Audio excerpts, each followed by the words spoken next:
and Jai Hind student. Let's see the exam timetable and the gaps you have. हाँ, हर दिन आप लोगों से स्ट्रेटेजी सुन रहे हैं. ढेर सारे ज्ञानी बाबा जो YouTube पर बैठे हैं आपको खूब सारा ज्ञान पिला रहे हैं और आप मेरे सुपरस्टार्स इन सब के वीडियोस को ढेर सारा लाइक्स भेज रहे हैं. बट मेरी रिक्वेस्ट है कि स्ट्रेटेजी तो आपकी अपनी होनी चाहिए और डिसीजन भी आपका अपना होना चाहिए, क्योंकि जो YouTube पर बैठे हैं, हाँ जो YouTube पर बैठे हैं और अदर मुझे नहीं मालूम, शायद इंस्टाग्राम हो और या और सोशल मीडिया प्लेटफॉर्म से बैठे जो ज्ञानी बाबा हैं वो ढेर सारे कंटेंट्स को ला रहे हैं और YouTube पर परोस दे रहे हैं. तो करना क्या है? करना आपको अपने दिल की है, अपनी आवाज़ सुननी है और अपने गोल को तय करना है. याद रखिएगा, जब आपको अपने माँ बाप के सपने दिखाई देंगे, उनकी उम्मीदें दिखाई देंगी, उनकी आंसू दिखाई देंगे, उनके तरफ एक बार देख लीजिएगा. जिस समय आपको अपने पेरेंट्स, आपको अपने माँ बाप दिखाई देंगे तो आपको यकीन होने लगेगा, हाँ आंखें बंद करके, तो आपको यकीन होने लगेगा कि आप सही दिशा में जा रहे हैं. हाँ, क्योंकि आपको अपनी मंजिल तय करने के लिए दूसरों का सहारा नहीं लेना है, बल्कि स्वयं दूसरों की लाठी बनना है. तो अब हम डिस्कस करेंगे कि एग्जाम के एक एक पल को आप कैसे स्टडी करेंगे.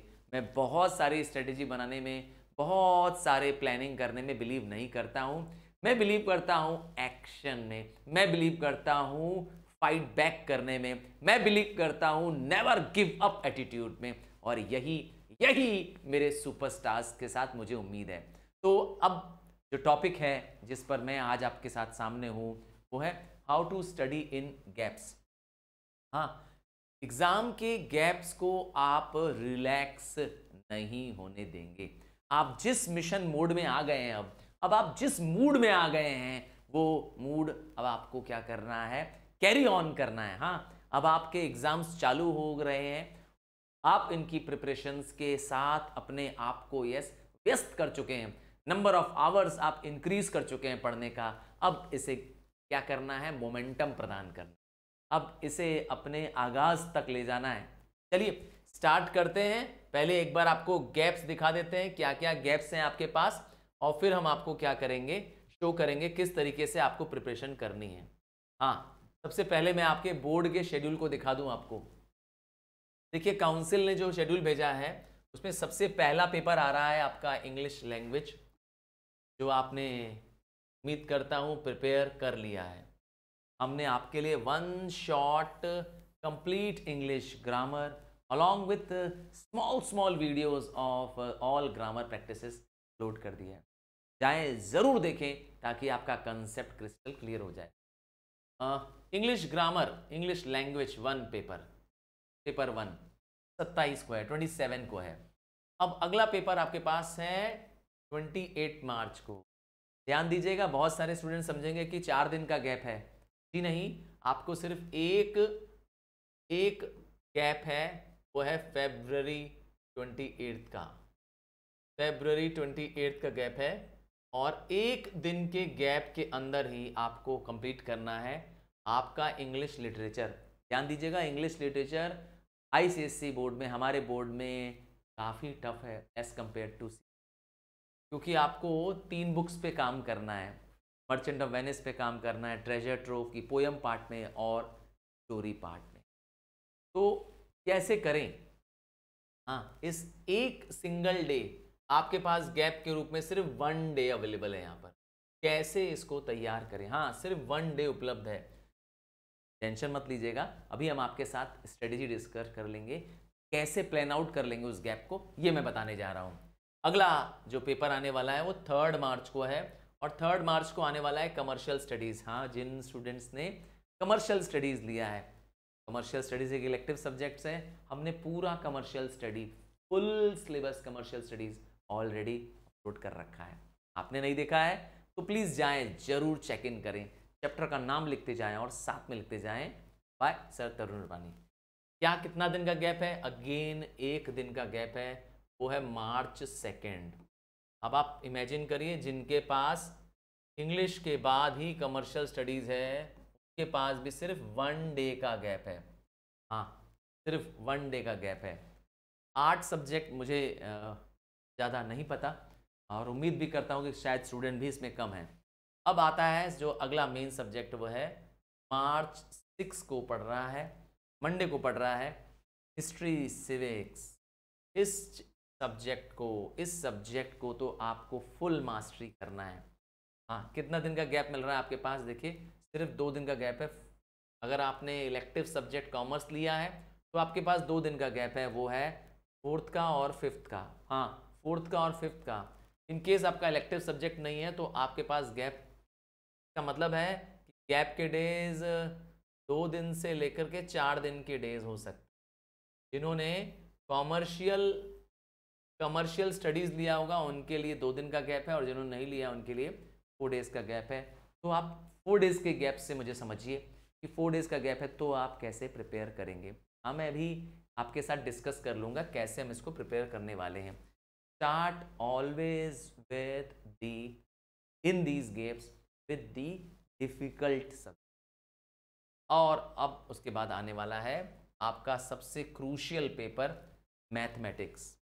मैथमेटिक्स है आपके पास 10th मार्च को, और आपको मैथमेटिक्स के लिए मिल रहा है हार्डली 3 दिन। कितने? 3 डेज, 7, 8 और 9। 3 डेज का आपको गैप मिल रहा है मैथ्स को प्रिपेयर करने के लिए। हालांकि 3 डेज बहुत होते हैं, ये 3 डेज भी आपके लिए बहुत सफिशिएंट है, बट मैथ्स मच्छर है, और मच्छर के लिए थोड़ा सा प्रैक्टिस चाहिए। तो मैथ्स को आपको क्या कर देना चाहिए, अब लैंग्वेज पेपर्स जब हो जाएं आपके पास, और आपके पास गैप में समय बचे और आप खाली हैं, हाँ आपको लगता है आपका सब्जेक्ट तैयार हो गया है, तो न्यूमेरिकल लगा सकते हैं। न्यूमेरिकल अर्थात मैथ्स पोर्शन लगा सकते हैं। अब आता है, मतलब आप इन गैप्स में बीच बीच में एक एक घंटे का जब आपके पास समय बचता हो और आपके सब्जेक्ट की तैयारी फिनिश हो चुकी हो, तो ही आप मैथ्स को टच करेंगे इन गैप्स में। यहाँ जो गैप्स मिल रहे हैं आपको, जो मैथ्स से पहले पेपर्स में गैप मिल रहे हैं, उनकी बात कर रहा हूँ। गैप में तभी मैथ छूइएगा जब आपको गैप के बाद वाला सब्जेक्ट पूरा फुल प्रिपेयर है। अदरवाइज पहले आप सब्जेक्ट जिसका पेपर है पहले उसको फिनिश करिए। हाँ, मैं ये मानता हूँ कि आप लगातार एक ही सब्जेक्ट को करेंगे तो बोर हो जाएंगे, और या तो कई बार ऐसा भी महसूस करते हैं कि आप कुछ पेन या कुछ लिखने का रिटर्न मैटर करना चाहते हैं, तो मैथ्स सबसे अच्छा।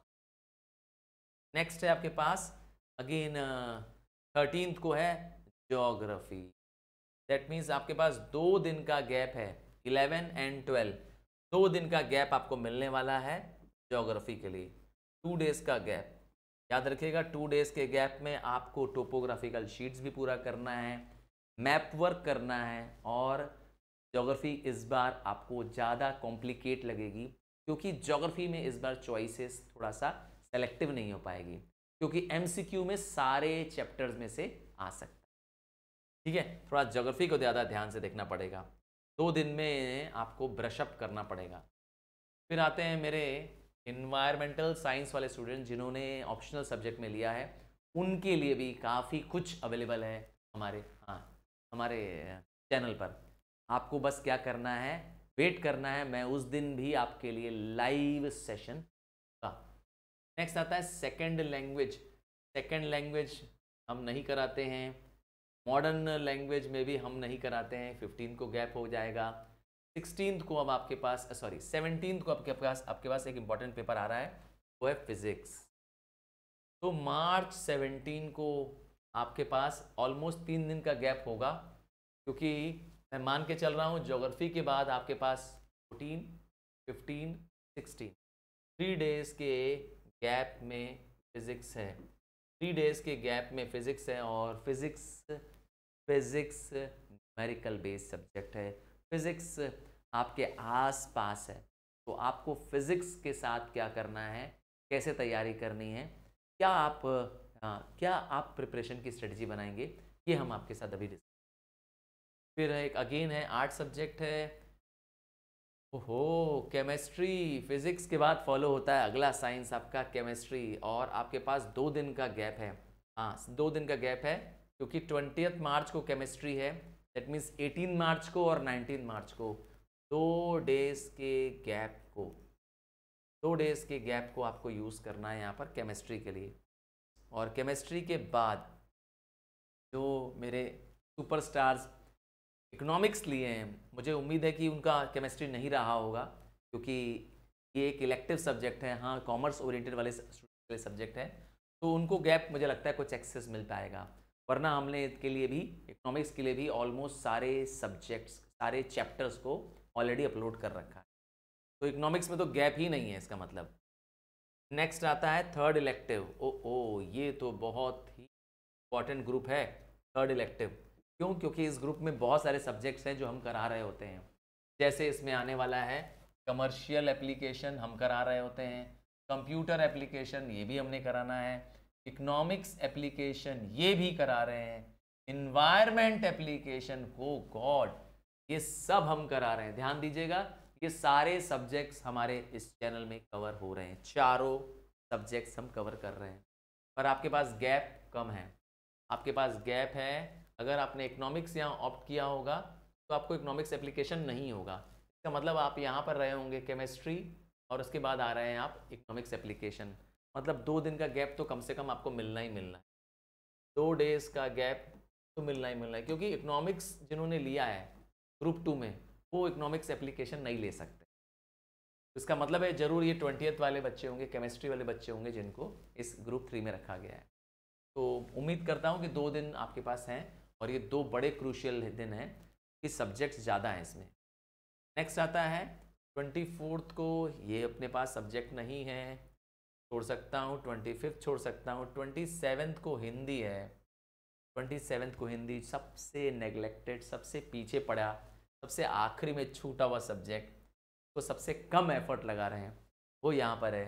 और आपके पास हिंदी के लिए गैप कितने दिन का है? हिंदी के लिए गैप है काफ़ी, है ना। अगर आपने यहाँ पर केमिस्ट्री लिया है और केमिस्ट्री के बाद हिंदी आना है आपको, तो मुझे उम्मीद है कि बीच में अगर आपने एक सब्जेक्ट नहीं लिया है तो कम से कम 3 से 4 दिन का गैप यहाँ आने वाला है।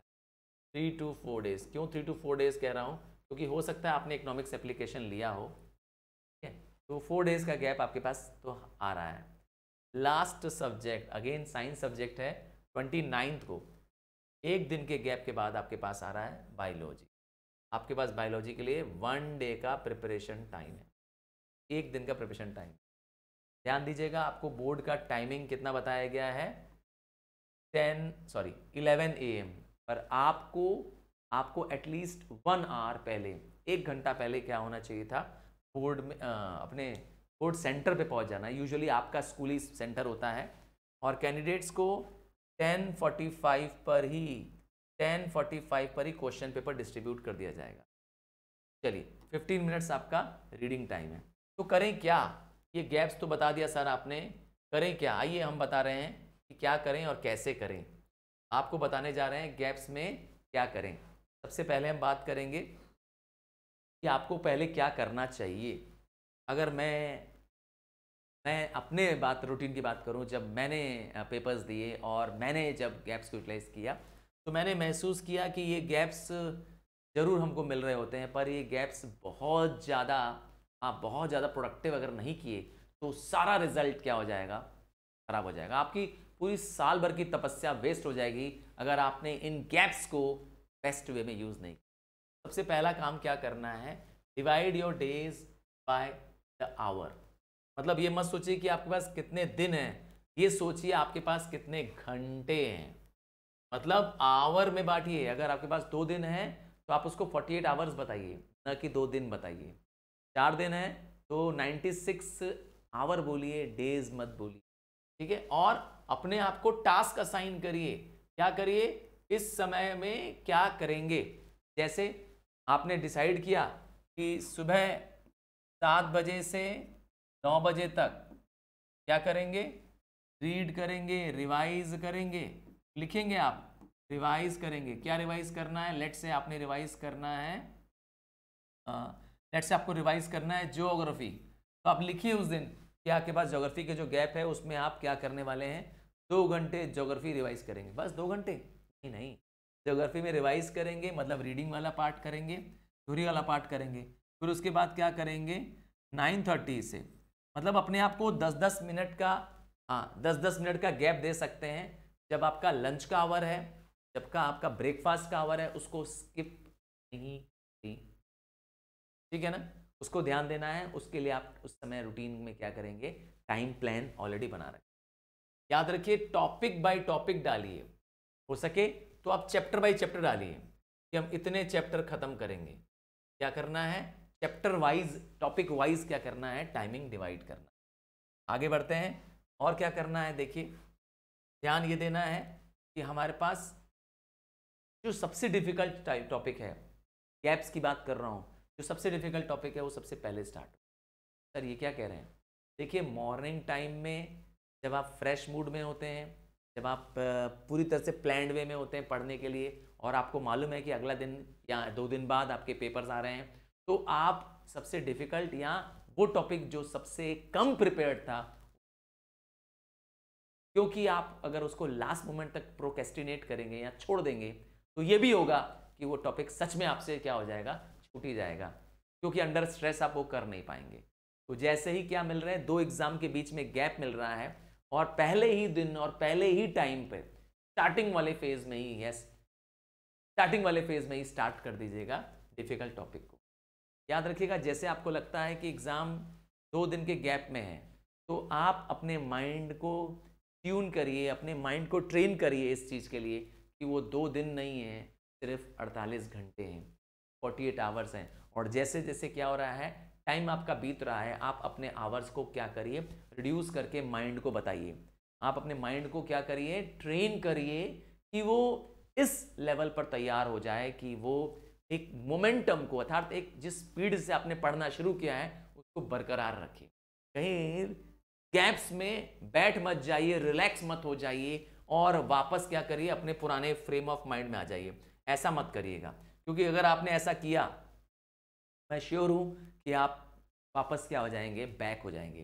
प्री बोर्ड के सेट से निकलिए बाहर आइए। सेट स्मॉल गोल्स, छोटे छोटे छोटे, एक दिन में आपने 3 या 4 स्मॉल गोल्स बनाने हैं। जैसे आपने क्या गोल बनाया, ज्योग्राफी के टोपोग्राफिकल शीट्स को पहले कवर करूंगा, 3 घंटे में कवर करूंगा, 4 घंटे में कवर करूंगा, full topographical sheets along with practice के साथ लगाऊंगा, पेपर्स के साथ लगाऊंगा। नेक्स्ट हो जाएगा आपके मैप्स लगाऊंगा, मैप स्टडी और मैप प्रैक्टिस करूंगा। ध्यान ये भी देना है कि आप ये सब जब काम कर रहे हो तो सेल्फ करें। सेल्फ करें मतलब कि आप अपने आप से करें, कहीं से कॉपी पेस्ट न करें इस टाइम पर। क्योंकि सिर्फ कॉपी पेस्ट करने से या कहीं से पुट छाप देने से आपके काम नहीं बनने वाला है। तो स्मॉल गोल बनाइए और उस स्मॉल गोल्स को अचीव होता हुए अपने आप को मोटिवेट करिए। याद रखिएगा कोई ऐसा काम या ऐसा गोल मत सेट करिएगा जो आपके लिए अनअचीवेबल है। अब आपने गोल बना दिया है कि मैं 3 घंटे में फुल ज्योग्राफी फिनिश कर दूंगा, कोई नॉनसेंस या कोई ऐसा बेवकूफ़ आदमी आपको क्या कहता है, आकर के बता देता है इंटरनेट में कि 1 घंटे में ज्योग्राफी फिनिश, 2 घंटे में हिस्ट्री फिनिश। प्लीज़ ऐसे बकवास पे मत बिलीव करिए, क्योंकि आपका अगर 2 घंटे का ही सिलेबस होता, इमेजिन करिए आपका पूरा हिस्ट्री 2 घंटे का होता, पूरा ज्योग्राफी अगर 1 घंटे का होता, पूरा सिलेबस फिनिश हो जाता, तो ये पूरे साल भर क्यों पढ़ाया जा रहा है आपको।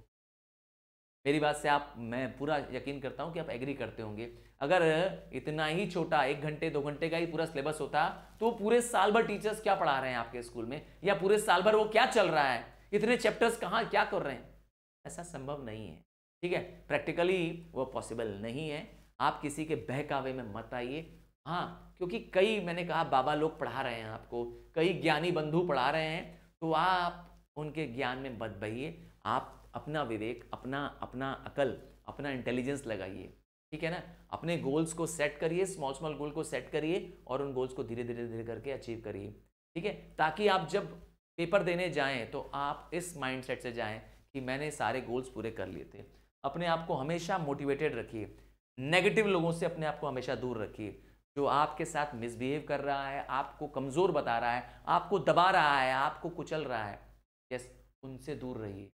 वो जो आपसे क्वेश्चन कर रहा है आपकी ही अथॉरिटी को, हाँ तुम सबको क्या कर रहा है, वो बजाय अलर्ट करने के आपको डोमिनेट कर रहा है। प्लीज ऐसे नेगेटिव लोगों से, ऐसे नेगेटिव सर्कल से बाहर आ जाइए, क्योंकि बहुत सारा क्या है आपके माइंड में नेगेटिविटी भरा जाता है। हाँ, ये बहुत सारे लोग ओवर स्ट्रेटेजी दे करके, हर घंटे की स्ट्रेटेजी, हर दिन स्ट्रेटेजी, 4 दिन की स्ट्रेटेजी, 1 हफ्ते की स्ट्रेटेजी, 10 दिन की स्ट्रेटेजी, क्या होगा इससे? क्या आप प्रेशर या स्ट्रेस्ड आउट नहीं हो जाएंगे, बर्नआउट नहीं हो जाएंगे इतना सब स्ट्रेटेजीज बना बना करके? मैं पूरा श्योर हूं कि आप ओवर क्या हो जा रहे हैं, ओवर स्ट्रेटेजाइज हो जा रहे हैं, और इससे कुछ होने वाला नहीं है। बट आप सिंपल प्लानेबल स्ट्रेटेजी बनाइए, जो अचीवेबल पॉलिसी है वो बनाइए, और अपने स्क्रीन पे, अपने कह सकते हैं पेपर पर सामने लिख करके अपने स्टडी एरिया में लगा दीजिए। That's enough. सच में क्या करना है, ईट एंड स्लीप प्रॉपरली करना है। गैप्स को ऐसे ट्रीट करिए जैसे कि नॉर्मल रूटीन डे में आप सोते हैं। अगर आपको 6 घंटे की नींद पसंद है, इफ़ यू आर आप जैसे कम सोने वालों में से हैं, तो आप 6 घंटे सोइए। और अगर आप 7 या 8 घंटा सोते हैं, प्लीज़ अपने बॉडी क्लॉक को क्या करना है, हाँ फाइन ट्यून कर लीजिए। फाइन ट्यून कैसे करेंगे, आप अगर थोड़ा लेट उठने वालों में से हैं, थोड़ा अर्ली उठिए और रात को थोड़ा जल्दी सो जाइए, इन केस आपकी हैबिट थोड़ा सा बिगड़े ना। और सबसे इंपॉर्टेंट चीज़ है, खाने पीने का ध्यान रखें। स्पेशली पेपर देने वाले दिन जब आप जाएंगे तो लाइट, क्या चीज़, लाइट फूड लेके जाएंगे। बहुत हैवी डाइट या हैवी खान पान करके नहीं जाएंगे। इवन बहुत ज़्यादा पानी भी नहीं ड्रिंक करेंगे। हाइड्रेटेड रखेंगे, मैंने कहा हाइड्रेटेड रखेंगे, इतना पानी पिएंगे ये जो ज़रूरी है। But excess of specially water, cold drink or even beverages, मतलब कॉफ़ी वॉफ़ी, क्योंकि उससे यूरिनेशन बार बार होने लगता है, तो आपका टाइम डिस्टर्ब होगा एग्जाम का। ध्यान दीजिएगा इस बात का। आइए अगली टॉपिक पे आ रहे हैं। अगला टॉपिक क्या है, revise and recall already studied topics. आप गैप्स में एब्सोल्यूट नई टॉपिक्स या कोई नया कंसेप्ट, कोई नई थ्योरी पढ़ने के चक्कर में टाइम वेस्ट मत करिएगा, क्योंकि वो सारा कुछ जो आप पढ़ चुके हैं, जो आपने पहले ही प्रिपेयर कर रखा था, उसको रिवाइज करिए, उसको रिकॉल करिए। कैसे करेंगे, मैंने एक टेक्निक बताई थी आपको, मैं फिर से बता देता हूँ, रिवाइज करता हूँ रिकॉल और रिवाइज करने की। पहला है कि आप छोटे छोटे क्या करेंगे, कार्ड्स बना सकते हैं, में हम लिख सकते हैं हेडिंग वाइज, टॉपिक वाइज। पूरा डिटेल मत नोट डाउन करिएगा, only headings and topics are record. Important diagrams है तो वो बना लेंगे, इंपॉर्टेंट डायग्राम से तो बना लेंगे। सेल्फ नोट्स जो आपने पहले बनाए थे उसी को देखना है।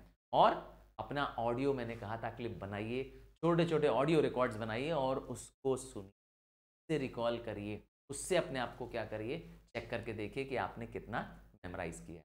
एक चीज़ जो सबसे इंपॉर्टेंट है वो ये है कि आप नए नए रिसोर्सेज को मत तलाशिए, क्योंकि बहुत सारे, मैंने कहा, बाबा लोग पढ़ा रहे हैं, तो don't study from the new resources. अब नए रिसोर्सेज से स्टडी करना या नए नोट्स बनाना, प्लीज़ ऐसा मत करिए। आपको जो पढ़ा है वो भी दिमाग से सब चला जाएगा। आपको जिसका भी कंसेप्ट समझ में आता है, जिसका भी कंसेप्ट समझ में आता है, प्लीज़ उसके साथ कैरी ऑन करिए। उन्हीं के टॉपिक्स को, उन्हीं के द्वारा बताए गए कह सकते हैं टॉपिक्स पे आप स्टिक ऑन करिए।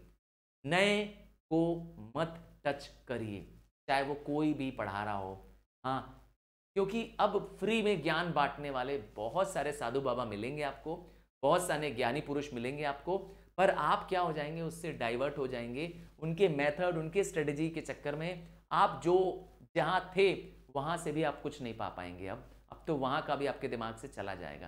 बेटर ये होगा कि आपको जहाँ से समझ में आ रहा था, जहाँ से अब तक आपने तैयारी की है, वो चाहे आपकी कोर्स बुक रही हो, वो चाहे आपके नोट्स रहे हो, हाँ वो चाहे आपके सैंपल पेपर रहे हो, उन्हीं पर स्टिक ऑन करिए और उसी चैनल पर भी स्टिक करिए जिसको आप फॉलो कर रहे हैं, जिससे आप सेटिस्फाइड हो रहे हैं, जिससे आपकी तैयारी बेहतरीन हो रही है। ठीक है, have confidence in your self. ठीक है ना, अपने कॉन्फिडेंस को गिरने मत दीजिए। नेगेटिव लोगों, नेगेटिव बातों से दूर रहना है इन गैप्स में। एक बहुत इंपॉर्टेंट टिप जो बताने जा रहे हैं, थोड़ा ध्यान दीजिएगा। Study theory subjects in morning hours. ये आपको पहले ही मैंने कई बार कहा था कि मॉर्निंग आवर लर्निंग के लिए सबसे बेस्ट माना जाता है। मॉर्निंग आवर से मेरा मतलब है जब भी आप उठ रहे हैं, हाँ, अपनी जो स्लीप का जो आवर है, जो स्लीप का ड्यूरेशन है, जो भी आप स्लीप करते हैं 6 घंटा 8 घंटा, उसके बाद आपको सबसे पहले क्या करना चाहिए, थ्योरी सब्जेक्ट्स पे आना चाहिए, रीडिंग सब्जेक्ट्स पे आना चाहिए, रिकॉल करने पे सब्जेक्ट्स पे आना चाहिए। और आपको रिकॉल रीड करने का टाइम जो होना चाहिए कम से कम 2 से 4 घंटे का होना चाहिए। 2 से 4 घंटे का सेशन होना चाहिए। एक साथ 4 घंटे का स्ट्रेच लेने की कोई ज़रूरत नहीं है। बीच में आप प्लैंड गैप्स ले सकते हैं, प्लैंड गैप्स ले सकते हैं, ठीक है।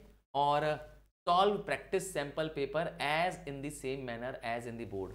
अगर आपके पास सैम्पल पेपर्स हैं, सैम्पल पेपर की बुकलेट्स हैं, ऑनलाइन सैम्पल पेपर अवेलेबल हैं, तो आप अपने रूम का एक कोना जहां आप 10:45 पे कितने 10:45 AM पर पेपर लेकर बैठ जाएंगे और उसी एम्बियंस में, उसी एनवायरनमेंट में अपना पेपर सॉल्व करेंगे जैसा आपके स्कूल में, जैसा आपके बोर्ड के सेंटर में क्या होता है, हाँ, पेपर करते हैं आप अपने सैंपल पेपर को लीजिए और 10:45 में जैसे आपको पेपर्स मिलते हैं वैसे ही सैंपल पेपर को लगाना शुरू करिए जैसे कि बोर्ड में लगाया था। और कोशिश करिए कि आपका जो रूम हो या आप जहाँ पे पेपर कर रहे हो वो उसी एनवायरनमेंट में हो जैसा स्कूल का एनवायरनमेंट। टाइमर लगा के रखिएगा और इमेजिन करिएगा कि आपके पास एक इन्विजिलेटर है, हाँ, कोई एग्जामिनर है आपके पास जो आपको हर वक्त देख रहा है। आप ईमानदारी से क्या करिए, सैंपल पेपर सॉल्व करिए। याद रखिएगा, आपसे इससे क्या होगा, आपकी बॉडी, आपका माइंड ट्रेंड हो जाएगा, तैयार हो जाएगा बोर्ड के एग्जाम को फेस करने के लिए। आप मेंटली तैयार रहेंगे। एग्जाम गैप्स में भी इसीलिए लगाते रहिए, ठीक है। बहुत ज़्यादा प्रीवियस ईयर क्वेश्चन पेपर्स के चक्कर में मत पड़िए क्योंकि प्रीवियस ईयर के पेपर पैटर्न्स बहुत चेंज हो चुके हैं। इससे पहले एमसीक्यू पैटर्न नहीं था, इससे पहले 80 मार्क्स का और 100 मार्क्स का जो पेपर आ रहे थे उसका शेड्यूल अलग अलग था। तो अब बहुत ज़्यादा प्रीवियस ईयर पेपर में बहुत बैक जाने की ज़रूरत नहीं है, ठीक है। सैम्पल पेपर आपके पास हैं तो आप उनसे प्रैक्टिस कर सकते हैं। एक सबसे इंपॉर्टेंट चीज़ है, मैंने देखा कि जिन स्टूडेंट्स को 3 दिन या 4 दिन का गैप मिलता है वो रिलैक्स हो जाते हैं। भैया 4 दिन है तो चौथा ही दिन जो है, जिस दिन पेपर आने वाला है बस बचे हुए, उसी दिन पढ़ने शुरू करते हैं। नहीं, ये गलती आप नहीं करेंगे अगर आप मेरे सच्चे सुपरस्टार हैं। प्लीज डू नॉट प्रोकेस्टिनेट, टालना नहीं है आपको। अगर आपके पास गैप्स में ज़्यादा दिन है, 2 दिन है, 4 दिन है, प्लीज़ सोचिए, माइंड को अपने क्या करिए, ऐसा ट्रेन करिए कि पेपर जो है वो 1-1 घंटा करके आपका दिन खत्म हो रहा है। मैंने कहा था आवर्स में अपने टाइम को रखिए और देखिए कैसे आवर्स आपके क्या हो रहे हैं, कम हो रहे हैं। अपने आप को यू स्ट्रेस दीजिए। यू स्ट्रेस मतलब होता है पॉजिटिव वे में क्या करिए, आप अपने माइंड को स्ट्रेस दीजिए। पॉजिटिव वे में कैसे देंगे, अपने माइंड को हर वक्त बताएंगे कि आप किस तरीके से इतना प्रिपेयर कर चुके हैं और अब थोड़ा सा और बाकी है। अपने लिए गोल्स जो आपने बनाए हैं माइंड के हिसाब से बनाइए जिससे आप तैयार कर पाए।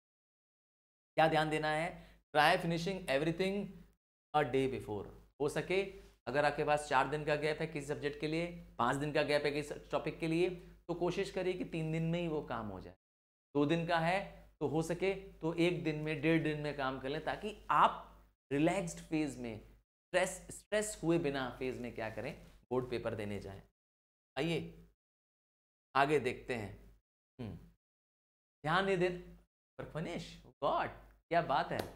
तो अब पेपर देने जब जा रहे हैं तो पेपर देने के बाद क्या करेंगे, पेपर देने के बाद आप बर्नआउट हो जाते हैं, चोक्ड आउट हो जाते हैं, बहुत ज़्यादा डिस्कशन करने लगते हैं, ये आंसर तेरा कैसा आया, ये आंसर तूने कैसा किया। प्लीज़ मत करो, मत करो, क्योंकि ये करने से क्या होता है, अगर आपके कुछ आंसर्स गलत हो जाते हैं, किसी और फ्रेंड के आंसर्स आपसे मैच नहीं करते हैं तो आप डीमोटिवेटेड महसूस करते हैं, हाँ, आप लेट डाउन महसूस करते हैं, आपको लगता है कि आपकी सारी मेहनत बेकार हो गई है। इसीलिए ज़्यादा बेटर होगा कि कम से कम बात करें। वैसे तो मैं जानता हूँ फ्रेंड सर्कल में ऐसा निकल पाना मुश्किल होता है, बट अपनी कोशिश यही होनी चाहिए कि हम कम से कम पेपर को बहुत ज़्यादा डिस्कस करें, बहुत ज़्यादा उस पर क्या ना करें, चर्चा ना करें कि ये आंसर कैसे किया, वो आंसर कैसे किया। चलिए आशा करता हूँ आप समझ गए होंगे हमारे इश्यूज़ को। आपके लिए हम हमेशा तैयार हैं। सर तरुण रूपानी, एक ही कोशिश है कि अपने सुपरस्टार्स को सुपर लेवल तक ले जाएं, उस लेवल पे ले जाएं जहां वो डिजर्व करते हैं। आपकी मंजिल मेरे कंधों पर चढ़कर आप ऊपर पहुंचे अपने मंजिल पे, यही मेरी कोशिश है। मिलते हैं अगले वीडियो में। Bye from now.